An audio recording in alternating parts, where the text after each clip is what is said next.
Some people really love their life to sit around and f*** off. When I sit around and f*** off, I don't like me. My whole life, I was convinced, when I was a young man, I was convinced I was a loser. Absolutely convinced. Until I started getting really good at martial arts, I never thought I was good at anything. I just had a very low self-esteem. And I was limiting myself by what I thought were other people's opinions of me. This is when I was a really young kid. And I didn't figure this out until I was like in my 30s. But I think that you absolutely can be limited by your perceptions of someone's definitions of you. But you can break through that stuff. That's what you break through with discipline. That's where you break through with hard work and concentration and focus. And that's why it's so important to have like either a discipline or an art or something that you're trying to create or something that you're really focusing on. Because if you don't have like a point of focus as a human, I think it's very hard to get through this life and have an appreciation for true struggle. Because our physical struggle with what our bodies are designed for, the caveman of 10,000 plus years ago, our bodies are still designed for that. That physical struggle doesn't really manifest itself when you're sitting in front of a cubicle, in front of a computer in a cubicle, in this unnatural position all day. I think the whole situation is very confusing for the human body. And we don't get the tests that we need in order to have what you would call personal sovereignty. So you got to impose those tests on yourself. Your life would feel better and richer if you had a goal, you chase that goal, you accomplish some things, you would get this boost of confidence, you'd get this boost of self-esteem, like whatever it is that you're into doing. Maybe you're into drawing comic books. Maybe you're into making pottery or sculptures but find whatever the that is and pursue that instead of doing nothing. Like the people that are doing nothing, doing something might be as simple as like that Alex Honnold guy. He just climbs rocks, but he's world-class rock climber. Though. It's something. You don't truly appreciate relaxation unless you've worked hard. And that is the yin and the yang of life. And I've said this to the point of people getting sick of it, but one of the worst decisions a man can make, I can only speak for men, obviously, is to be comfortable. I don't think you should try to be comfortable. I think what you should try to do is try to earn comfort. And if you can get a day off where you've worked hard and you've accomplished goals, that day off will be so sweet. When I work hard and I sit in front of the TV, I enjoy the shit out of it. I put my feet up, I have a nice drink, I enjoy my free time. I'm more of a workaholic than I should be, probably. If the balance was, I probably should relax more than I do, but I never feel like I earned it. But that's part of the reason why when I do feel like I earned it, I can enjoy it. It's because I am more connected to the idea that I need to accomplish things and it's not like for anybody else's benefit other than my own or anybody else's approval other than my own. When I have a task, whether it's today I'm going to write 1,000 words, or 2,000 or whatever the number is. If I don't do that, I write things down. Like I'll write down a list of things that get accomplished that day. And if I don't accomplish that, I'll get sick. Like it'll drive me crazy. If I can't fill out that list, that drives me nuts, but that's what led me to be a championship level martial artist. That's what led me to achieve it's the reinforcement of those goals, like understanding that you can achieve those goals. It's going to be difficult. You're going to push through the difficulty, and then you're going to understand what difficulty truly is and how much of it is just mental, how much of it is just in your mind, this adversity to difficult task or to struggle. And a lot of people have that. They're scared. They're scared of complications. They're scared of failure. Failure is a big one that people are afraid of. But failure is one of the most important things you could ever have as far as like the motivation to do things differently.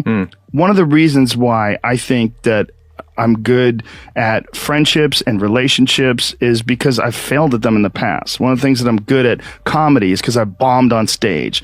One of the reasons why I'm good at work is because I've been a shitty worker in the past. And I know the feeling of failure, the feeling of shame, of being like a weak, non-motivated, lazy person. It's a weak feeling.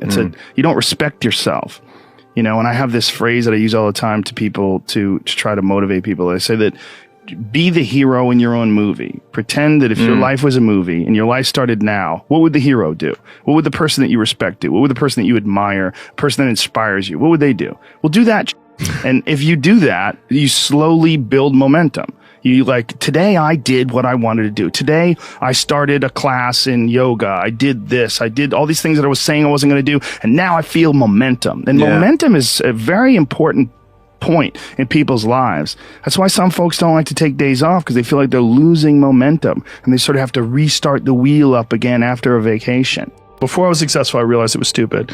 Long before, because when I was like an amateur, I would see guys that were killing, and I'd be like, him, like, why is he doing good? Like, that guy sucks, and this guy sucks, and you know, how come he got this and he got that? And then I remember thinking, like, this is a gigantic waste of time. And I got into comedy because I'm a fan of comedy. And my concentrating on people that suck or being jealous about people that are doing well does me zero good. But instead, if someone does well, I can be inspired and I can get fired up by it. I mean, I figured this out in my early 20s. I was like, okay, this is I have a poor way of looking at it, because it's a martial arts thing. Because in martial arts, like, you can't be jealous of someone else's ability. You have to realize you might have to fight them someday. So by realizing that they're really good, you're forced to be objective about it. And you have to go to work. Like, you have to go, that guy's better than me. I got to get better. And you have to go to work. Right. There's no positive benefit in underestimating someone. The one thing that discipline definitely does help you with is it helps you get things done. And when you get things done, when you actually do things, you have more success. If you have more success, and sometimes a big part of success is just not being lazy and just doing it. Yeah. That's like 90% of it is just showing up. Get there and start working. Like, you're not going to feel perfect every day. If I only worked out when I felt good, I'd be a fat because there's a lot of days I don't want to do it. It's pretty much the same with everybody that actually gets good at something. There's got to be those days you push through, and they're probably going to be more numerous than the days you don't. And so the benefit of discipline in my eyes has always been that through discipline, I get things done. Yeah. I always say that I'm like the most lazy, disciplined person I know, because I don't want to do it. Yeah. But I always do. A bunch of people that will say, yeah, well, I have a family, so, it's a great idea for you to just go out there and go crazy. I have people to support. You need to listen. Stop saying that. Stop saying any of those things. Every single person who has ever done anything worthwhile or exceptional or difficult or extraordinary, anyone, whether it's great artists or authors or mathematicians or whatever it is, everyone encounters difficulties. There is no easy road. It does not exist. It is impossible. Everyone has issues. If you have time to pursue a hobby, if you have time to do anything in your life, you can better yourself. And here's one way you never better yourself. When you come up with excuses for why other people are successful and you're not. That is dangerous. When you give yourself an escape. Yeah, well, that's easy for you to say. You do this, you did. Trust me. Everybody has a hard road. I wanted to jump out a window several times during my young life. I wanted to jump in front of a train, just end it because it's too much pressure. Not really. But you know what I'm saying. Theoretically. We all go through hard times. We all go through depression. We all go through doubt and moments in your life where it's really difficult and you're trying to figure out what your path is going to be. It's hard as shit. But Stefan and I were talking about this before the podcast starts, that is what makes you a person. And those difficult moments are what build your character. Show me a great man who's the son of a great man. That's what we're saying. These kids that are born billionaires, you're never going to be a self-made person. You have a backup trust for your backup trust for your trust, and you're man. The most important thing is always for all people to recognize that you're not who you were a year ago. You're not who you were 5 years ago. You're not who you were last week. You're who you are now. And this is the only you have control over. So you got to regulate how much you dwell on regrets of the past. You really got to be careful, because it's good to have a little, because my regrets, whether it's things of professional nature or the very few regrets friendship wise, which is one thing that makes me very happy.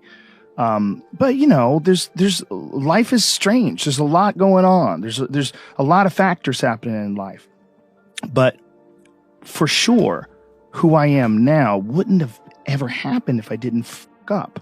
If I didn't make those mistakes, I wouldn't have understand the importance of friendship and kindness. And if I hadn't been cruel at some point in my life, or someone hadn't been cruel to me, I wouldn't understand the beauty of love. I wouldn't understand the full range of it because I hadn't felt the sting. If nobody ever punches you in the face, you don't really appreciate safety. Because a lot of people don't even understand what safety is. You pretend, oh, we're safe, but you are so not safe at any moment. You know, and when someone's punched you in the face a bunch of times and you've been in a street fight with some guy you barely knew, you got in an argument with him, there's something about regular safety that's sweeter.